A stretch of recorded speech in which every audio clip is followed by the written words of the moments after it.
एक बड़ा ही डर का माहौल था। अब तो ऐसा कुछ भी नहीं है। हमारी जितनी फैक्ट्रियां खुली हुई थी, चाहे वो रजा टेक्सटाइल है, रजा शुगर मिल, आप भी जानते हैं, आजम खान ने बंद करवाएंगे। रोजगार पर एक से शुरुआत तो होगी। नीतियों से प्रभावित आप हुए तो ये एंड चुनाव के मौके पे क्यों? पहले भी तो मैं तो प्रभावित हुआ हूँ। मैंने समाजवादी पार्टी ने क्या किया रामपुर में, आप भी जानते हैं। ना जाए कि कांग्रेस पार्टी से जो आपको सहयोग मिलना चाहिए था वो नहीं मिल पाया। पार्टी का देखिए, पार्टी मुझे क्या सहयोग करेगी? सरकार में पार्टी ना है, और जो मुझे परिस्थितियां लग रही हैं पार्टी सरकार में, मुझे आने की उम्मीद तो लग नहीं रही है। तो घर से लात मार के तो निकालेगा नहीं। 17 के चुनाव में तो गुंडई से चुनाव हुआ है। जो उस समय इनकी तरफ से आज किसी और नहीं देखिए, आप समझे नहीं बात को। लगता है समाज जब उस समय चुनाव था आजम खां पे भी लगा था। आजम खां चुनाव आयोग को बिल्कुल की थी। क्या हुआ? कुछ भी नहीं हुआ। आरोप ने कुछ नहीं सुना उस टाइम। चुनाव आयोग तो निष्पक्ष चुनाव कराता है। निष्पक्ष नहीं था ना, मैं ये तो कह रहा हूँ आपसे, वो हो रहा था। ऐसे तो आजम खान ने लोकसभा चुनाव लड़ा, डीएम अंजनी कुमार की शिकायत की, कप्तान की शिकायत की, वो भी नहीं हटाए गए चुनाव। अरे भाई, पर्चा भरने का अधिकार आपको भी, आप भी भरिए।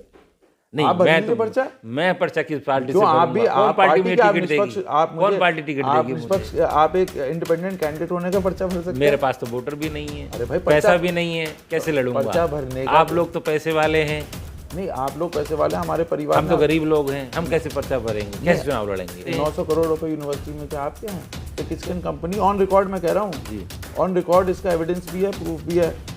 800 करोड़ के ठेके उन्हें रामपुर में CNTS के मिले थे। क्यों मिले? राजनीति रण से सीधी बात में आज हमारे साथ इस कार्यक्रम में हैं हमजा मियां, जो अपना दल से स्वार विधानसभा से प्रत्याशी बनाए गए हैं। आपका स्वागत है हमारे कार्यक्रम में। बहुत बहुत शुक्रिया आपका। आप चुनाव मैदान में विधानसभा स्वार से आप चुनाव लड़ रहे हैं, और अपना दल जो पार्टी है वो एनडीए से गठबंधन है, बीजेपी से गठबंधन में है। तो क्या लगता है कि एक मुस्लिम नेता पर इस बार गठबंधन के सहयोगी दल ने विश्वास जताया है और आपको टिकट दिया है?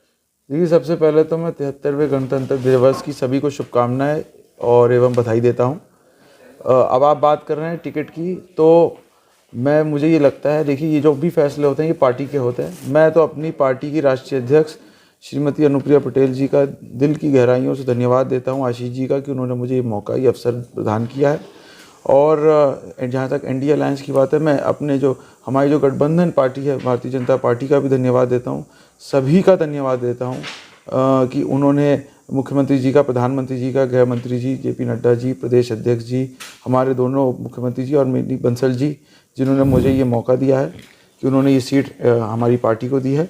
और मुझे पूरी उम्मीद है कि ये सीट पर हमारी जीत प्राप्त होगी और भारी मतों से हम जीतेंगे चुनाव।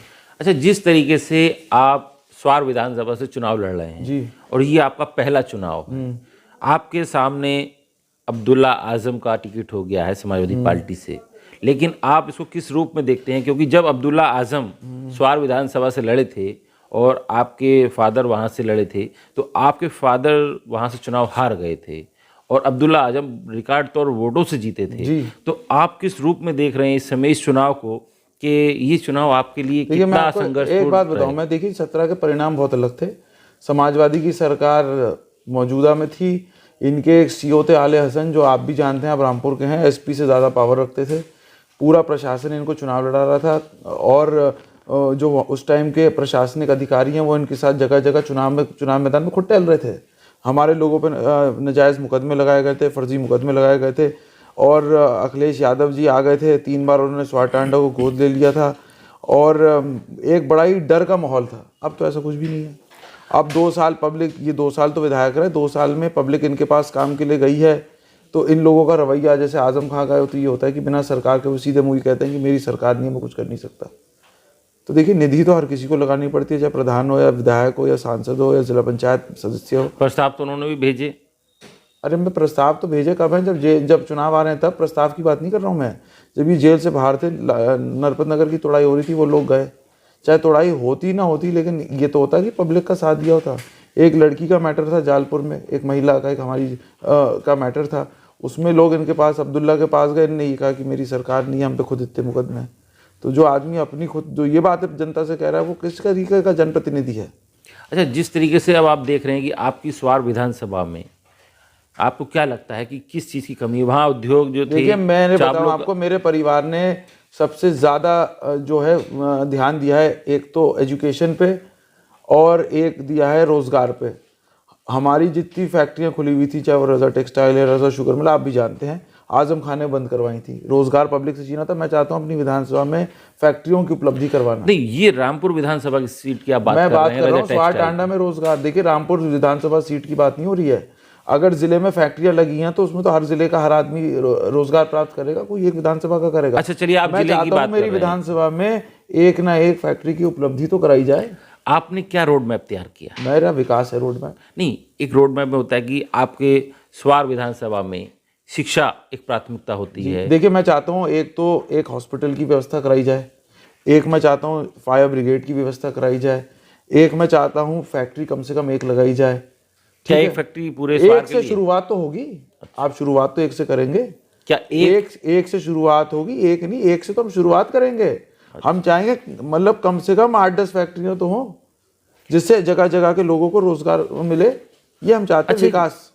एक आप स्वार की बात कर रहे हैं, तो स्वार क्षेत्र में आप काफी समय से तैयारी कर रहे हैं, जी, जी। जनता के बीच जा रहे हैं। जी, बिल्कुल। क्या ऐसे मुद्दे हैं जनता के जिसको जनता ने आपके सामने रखा हो, और जनता यदि आपको चुन के भेजती है तो आप उन काम को पूरा देखिए, करें? मैं आपको बताऊं, अभी मैं विधायक भी नहीं था ना उस टाइम तो कांग्रेस का प्रत्याशी था।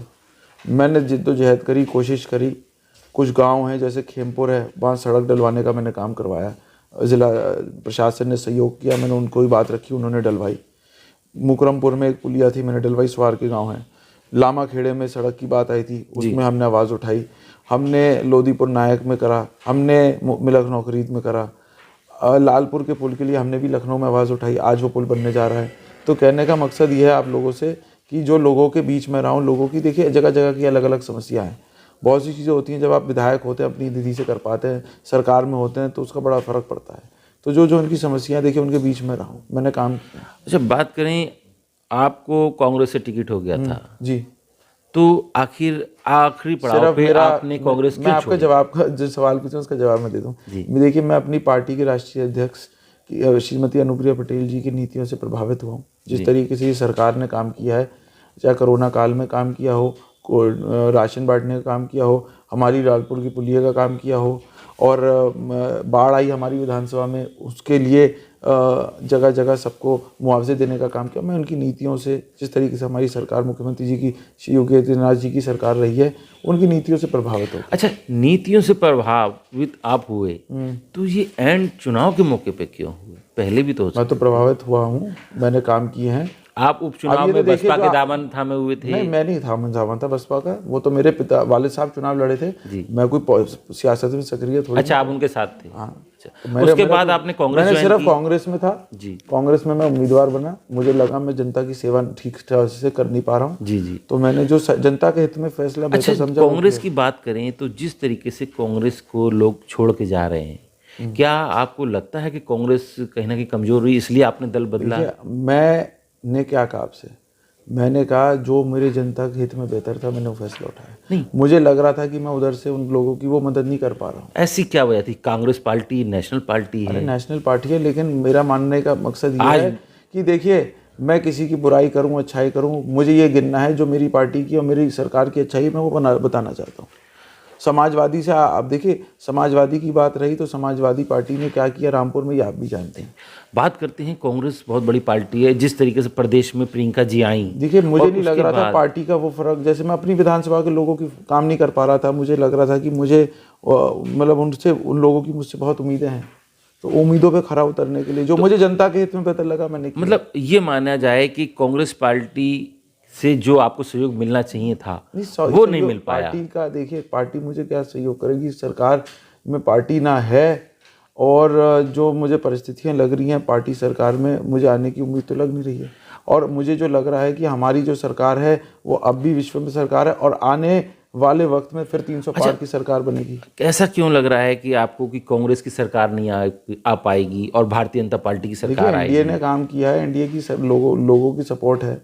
आप पूरे उत्तर प्रदेश में टहलिए, आपको पता चलेगा। तो ये माना जाए कि आपने देखा कि अब एनडीए की सरकार आने वाली है, और इसलिए आप देखिए, आप उस चीज को बड़ा तोड़ मरोड़ के बात कर रहे हैं। नहीं, मैं आपकी बात स्पष्ट करूं, सुनिए। आप तोड़ मरोड़ नहीं, मैं स्पष्ट बात आपको खुद बता रहा हूं। देखिए साहब, हमें पब्लिक के काम करने हैं जी। हमें पब्लिक के बीच रहना है, पब्लिक के साथ रहना है, पब्लिक के काम करने हैं, पब्लिक की एक उम्मीदें हमसे हैं।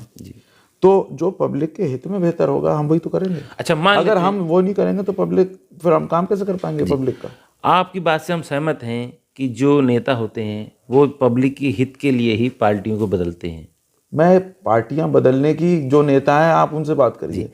अच्छा, मैं सब नेताओं की जिम्मेदारी मेरी तो नहीं है, मैं अपनी बात कर सकता हूँ। देखिए, मैं 4 साल पब्लिक के बीच रहा हूँ, मैंने काम किए हैं, आज की डेट में पब्लिक मेरे साथ है। पब्लिक आपके साथ है, आप स्वार विधानसभा से तैयारी कर रहे हैं और काफ़ी समय से पीछे कर रहे हैं। उपचुनाव में भी आप तैयारी कर रहे थे, लेकिन उपचुनाव नहीं हो पाया किसी कारणवश। अब बात करें कि जो वहाँ लोग आपसे संपर्क में रहे और अब्दुल्ला आजम का जो गैप रहा वहाँ से, तो उसको लेकर लोगों के ने आपसे कैसे, ऐसे कौन से ऐसे काम आपकी नज़र में आए जिनको लेकर आपने लोगों की हेल्प की और आगे सरकार में अगर आप जाते हैं, बनती है तो कराएंगे? देखिए, अब कुछ जगहों के अलग अलग काम है, कहीं पुलिया का काम है, कहीं सड़क का काम है। देखिए, मैं भी अभी मुझे कहना पड़ रहा था, जैसे जिला प्रशासन ने, उन्होंने सहयोग भी बहुत किया मेरा, जो कहने की बात है। लेकिन अब जब अपनी निधि होती है तो फिर तुरंत आदमी काम कर देता है। तो अलग अलग जगहों के अलग अलग काम है, लेकिन रोजगार का बहुत बड़ा। अच्छा, बात करें तो अभी अब्दुल्ला आजम भी पर्चा नामांकन कल तो दाखिल करने जाएंगे, लेकिन क्या लगता है कि आपकी विधानसभा में स्वार में आप अपना मुकाबला किससे मान रहे हैं? अरे, मैं आपसे क्या कह रहा हूँ, पहले वो पर्चा भरें, कौन भरे मुझे नहीं पता। मैं आपको बताऊं, मेरी जीत पक्की है, पब्लिक का साथ है, सपोर्ट है, ठीक है। और जो ये बातें करते हैं, इनको सब मुंह तोड़ जवाब पब्लिक देगी। 10 मार्च को जब वोटिंग काउंटिंग होगी, आपको पता चल जाएगा कि कौन किसके साथ है, कौन किसके साथ नहीं है। नहीं, ये आपकी बात ठीक है, 10 मार्च को क्लियर हो जाएगा कि पब्लिक ने किसको सपोर्ट किया है, किसको पसंद किया है, किसको वोट किया है। लेकिन इसमें चुनाव में सबसे बड़ा मुद्दा होता है कि आपके सामने कौन है, आपके सामने कौन सा प्रत्याशी आपको टक्कर दे रहा है। बताऊं, अब एक मसला था जालपुर का, मैं आपको वही तो बता रहा हूँ जी। जब पब्लिक इनके पास गई, इन्होंने पब्लिक से कहा कि अभी हमारी सरकार नहीं है, हम तो खुद इतने मुकदमे हैं, हम कुछ नहीं कर पा रहे हैं, ये नहीं कर पा रहे हैं। तो इन पे जो मुकदमे हैं, या इन पे जो मुकदमे लगे हैं, तो इन पे मुकदमे तो वही लगे हैं जो इन्होंने काम किए हैं। मैं आपको बताऊँ, अगर 420 आप या मैं करेंगे तो हम पे भी मुकदमा दर्ज होगा, आप पे भी होगा, हम पे भी होगा, इन पे भी होगा। तो कहने का मकसद ये है, पब्लिक को दिख रहा है कि ये बिना सरकार के तो सीधे मुंह किसी से बात ही नहीं करते कि मेरी सरकार नहीं है, ना मिलते हैं, ना कोई बात करते हैं। तो देखिए, पब्लिक हर चीज़ समझ रही है। लेकिन भीड़ तो उनके पास भी बहुत जा रही है, बहुत लोग मिल रहे हैं। तो ये आपको पता होगा, मुझे तो भीड़ दिख नहीं रही है। नहीं, अब आप वो फोटो की राजनीति करने के लिए तो आप गाँव में चले गए, किसी के घर में ज़बरदस्ती घुस गए तो घर से लात मार के तो निकालेगा नहीं। अच्छा, चलिए बात करते हैं जिस तरीके से अब लोग चुनाव में लगे हुए हैं। आपकी विधानसभा से कई पार्टियों के नेता भी पर्चा दाखिल करेंगे, कुछ ने कर दिया है, पता नहीं। लेकिन आप अपना मुकाबला कौन सी राजनीतिक पार्टी? हमारा तो सीधा चुनाव 1.5 लाख वोट, 1.5 लाख से ज़्यादा वोट हम लेके आ रहे हैं। तो आप मुझे बताइए, तो फिर चुनाव में है ही कौन? तो आप मानते हैं आपके चुनाव में? हमारे चुनाव तो बिल्कुल, देखिए, ऊपर वाले से जो मैं बताऊं, दुआओं से, आप सबकी दुआओं से चुनाव तो हम जीत चुके हैं। अब ये जो हो रही है, तो सर्टिफिकेट मिलना बाकी है बस। तो आपने अपने मुंह से बात कह दी। नहीं, आपने कहा चुनाव तो मैं कह रहा हूँ। तो आप अपने सामने किसी को टक्कर नहीं मान रहे? मैं पहले पर्चा तो भरने दीजिए, आप पहले पर्चा तो भरने दीजिए। भरेंगे तो? अरे तो मेरे भाई, जब भरेंगे तब आप मुझसे बात करिए। अभी कौन पर्चा भरेगा वो आप कैसे कह सकते हैं? चलिए मान लीजिए, तो क्या इसमें कंफ्यूजिंग है कि पर्चा भरेंगे या नहीं भरेंगे? मैं तो भर रहा हूँ जी। अब ये लोग भरे, कौन सा जन्म तिथि, ये 2 बार इनकी पैदाइश हुई है, कभी कुछ कहते हैं, कभी कुछ कहते हैं। ये तो पहले पर्चा तो होने दीजिए, आप इतना जल्दी में क्यों हैं? अच्छा, चलिए कोई बात नहीं, हम आपसे फिर मुलाकात करेंगे। लेकिन अभी एक सबसे बड़ा मुद्दा है, देखिए, हमारी सरकार आ रही है, सरकार आ रही है, सीट जीत रही है सरकार, 300 नहीं 350 पार आ रही है। अब जो है, जो बातें आप कर रहे हैं, जब नॉमिनेशन हो जाएगा, आप और हम तो मिलते रहेंगे। अच्छा, चलिए कोई बात नहीं, हम अगली बात पर आते हैं। जिस तरीके से चुनाव आया, चुनाव में कोरोना है, कोरोना की गाइडलाइन है, आप किस रूप में देखते हैं? बिल्कुल, देखिए, हम सारे नियमों का पालन कर रहे हैं। ये लोग पालन नहीं करते हैं क्योंकि इनकी दिमाग अभी भी लगता है कि 17 का चुनाव चल रहा है। 17 के चुनाव में तो गुंडई से चुनाव हुआ है, सीधी गुंडई से चुनाव हुआ है।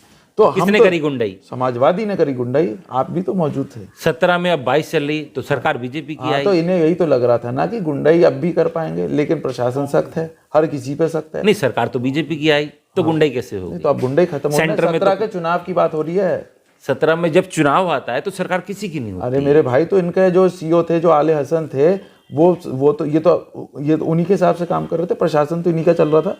तो चुनाव 17 में में प्रशासन सरकार का चलता है। बिल्कुल, तो नहीं, इनके टाइम पे चला है, अब निष्पक्ष तरीके से हो रहा है। नहीं, आप ये कैसे कह सकते हैं? अरे भाई, जो उस मैंने समय इनके आप तरीके समझे नहीं, से देखिए आज किसी और नहीं, के देखिए आप तरीके से। समझे नहीं बात को, आप फिर बात घुमा रहे हैं।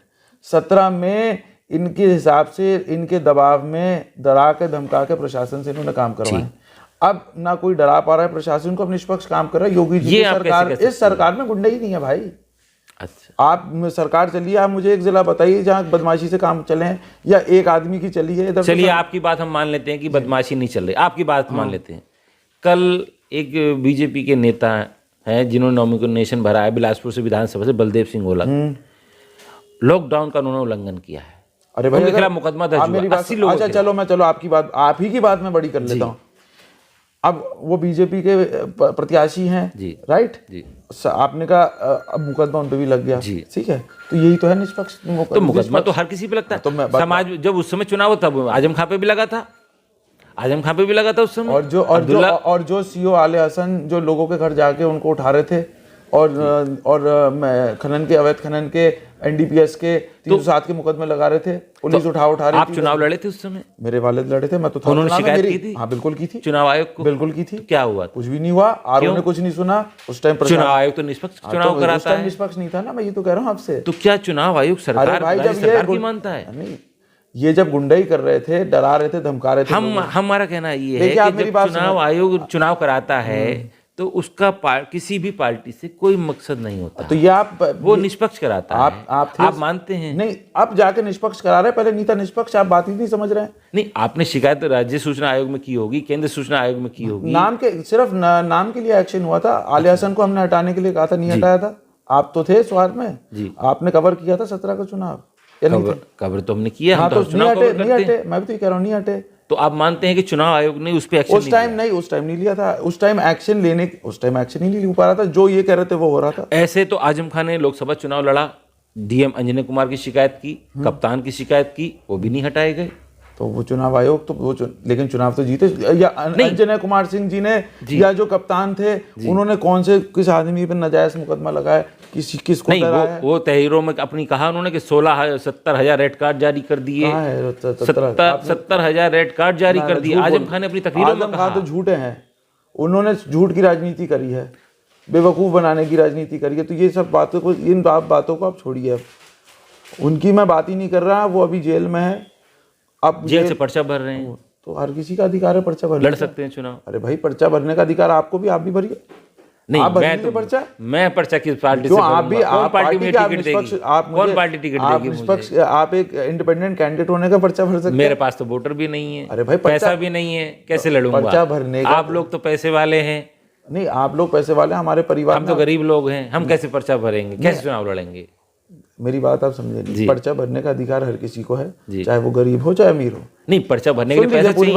आजम का पर्चा भरते हैं, लेकिन वो पैसा, पर्चे का उनका सहयोगी कोई लोग होते हैं, वो अपना जमा करते हैं। 900 करोड़ रुपए यूनिवर्सिटी में क्या आपके हैं? किसके हैं पैसे? मुझे क्या मालूम। तो ये तो आप पूछिए। जब अब्दुल्ला के जो दो दोस्त हैं, E&S construction company, on record मैं कह रहा हूँ, ऑन रिकॉर्ड, इसका एविडेंस भी है, प्रूफ भी है।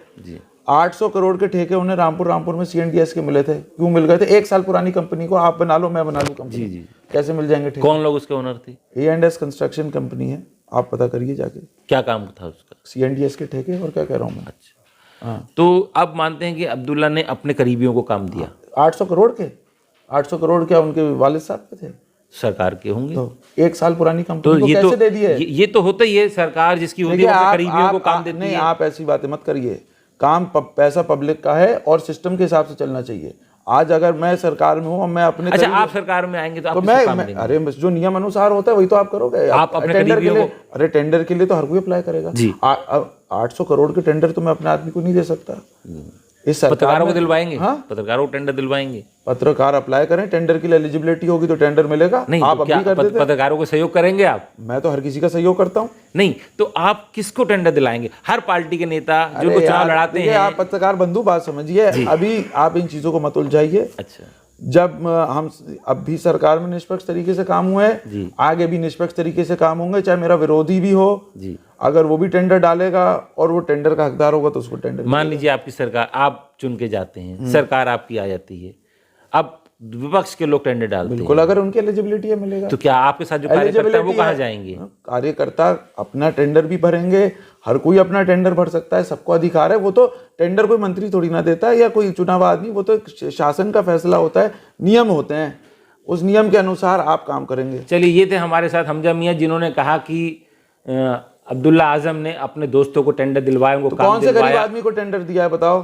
कौन से गरीब आदमी को दिया है? 1 साल पुरानी कंपनी को आप 800 करोड़ के ठेके कैसे दे सकते हैं? तो क्यों, ये तो तो नियम मैं होगा। आपसे पूछना चाह रहा हूँ, इसकी अब जांच हो रही है। अच्छा, आप कौन कर रहा है देखिए, जांच?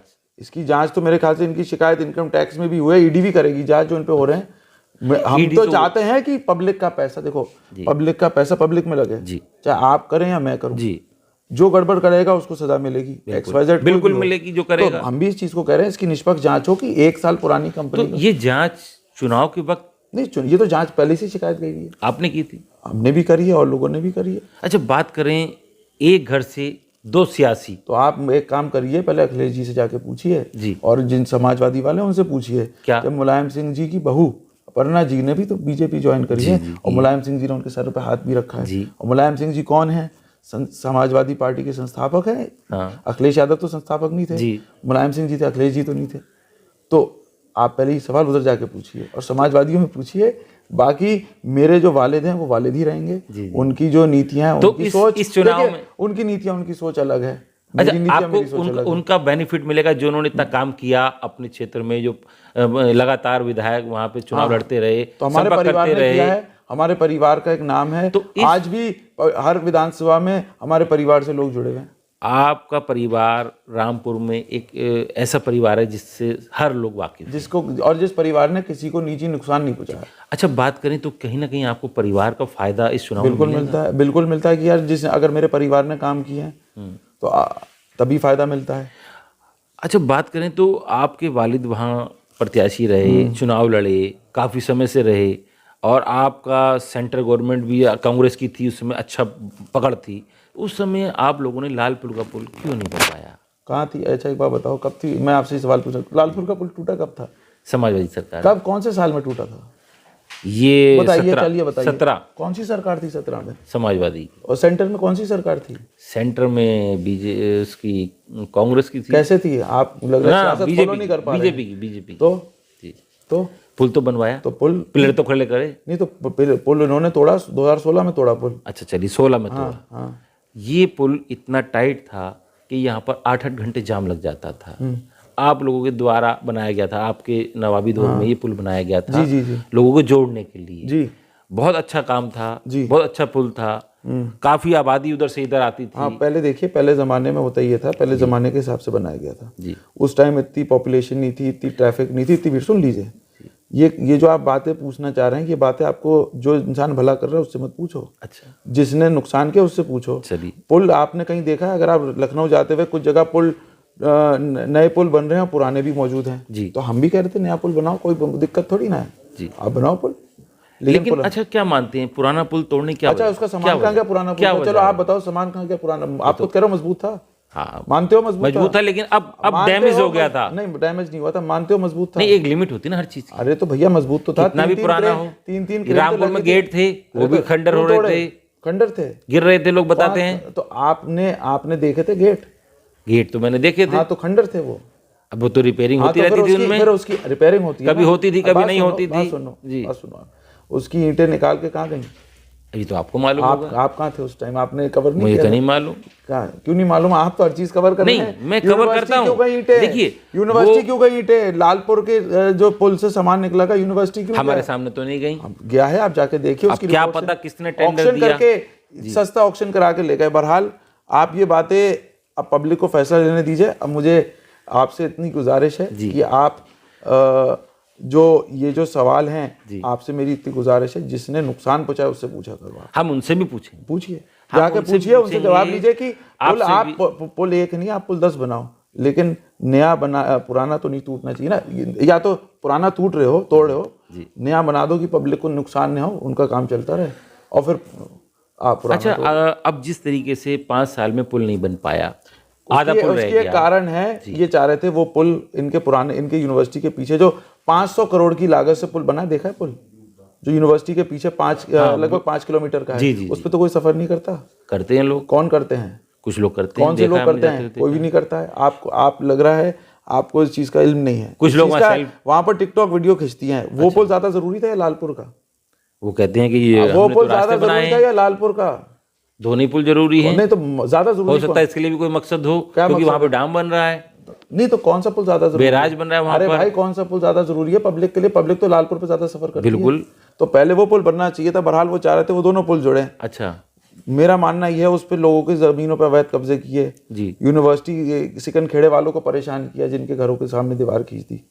तो कहने का मकसद ये है कि वो लोग पुल फिर भी- उससे कनेक्ट होने वाला था जी। लेकिन सुन लीजिए आप पहले, आप बहुत जल्दी में सुनिए।